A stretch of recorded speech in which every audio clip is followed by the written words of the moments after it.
వెనకటి కాట ఓ బుదిగల తల్లి మా అత్త చావాలి, మా అత్త నెరవేస్తుందో, మా అత్త చావాలా అని ఓ పురాణం ఇట్లా ఈ రకంగా పద్ధతి పెట్టి గుణక పురాణం పెట్టి దేవుని మొక్కిందట. మరి అత్త చావాలంటే కొసకి ఏమైంది? అమ్మ పని అయింది. ఇగో గదే తారీఖున ముందులా ఇప్పుడు ఏపీలో కొంతమంది లీడర్ల ముచ్చట. అబ్బా అబ్బా అబ్బా అబ్బా అబ్బా అబ్బా అబ్బా అబ్బా గింత కుళ్ళు వద్దు చేతలానులా ఈ టీడీపీ వాళ్ళయి, పచ్చపాటి వాళ్ళయి, తెలుగు తమ్ముళ్ళయి. అరే రామచంద్ర, ఇప్పుడు ఓటమి గెలుపు అనేది సహజం. అరే గాయంత దానికి నిన్నయాల పెత్తానం చేతికి వచ్చిందో లేదో అమ్మో అప్పుడే రామశిలక పలుకులు వెళ్తున్నాయి టీడీపీ నాయకుల నోట్లకెళ్ళి. అరే జగన్ ఓడిపోయిండు, ఇదంతా లోకమంతా ఎలిచిపోయినా ముచ్చటే. జగన్ ఓడిపోయింది కానీ జగన్ చావలేదు అన్నట్టుగా అమ్మో ఆయనకు కుల బలం ఉంది, ఆ బలం ఉంది, ధన బలం ఉంది, ఏదేదో బలం ఉంది ఆయనకు అని ఒక్క తీరుగా ఎత్తి పొడుస్తలేరు లా జగన్ని. ఓడిపోయినాక కూడా ఈ రాద్దాంతో ముంగటేసుకోరు.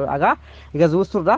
ఇక ఒక్కసారి జర మరి ఇలా శిల్క పలుకులు తింటే, ఇలా శుద్ధపూస పలుకులు తింటే అసలు మీరు ఏమంటారో ఏందో ఏం కథో ఇక మరి మీకే వదిలిపెడుతున్నాం వల్ల ఒకసారి ఇన్నుర్రు. ఇక ఎట్లా ఉందో వీళ్ళ బాగోతాము.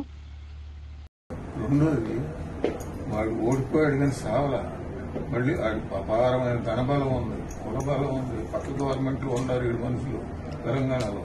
ప్లీజ్ మైండ్ లెక్కోటి కొట్టాలా మళ్ళీ మొత్తం ఓడిపోయి కానీ చావలేదు. మంచిదే లేదు, చాలా మంచిదే. కొన్ని వేల కోట్లు డబ్బుకు అమ్ముడు పోనాడు లేడు వాడి దేశంలో. ఆ డబ్బు పవర్ స్టిల్ ఈ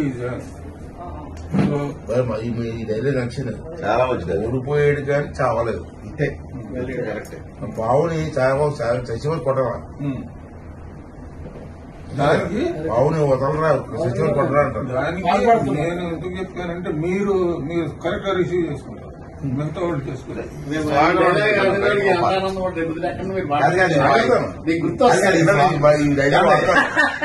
ఈ స్వాగతం వాడాలి, డైలాగ్ రచయితగా సార్ చెప్పింది. మీరు మనసు ఎట్లా కనపడాలి.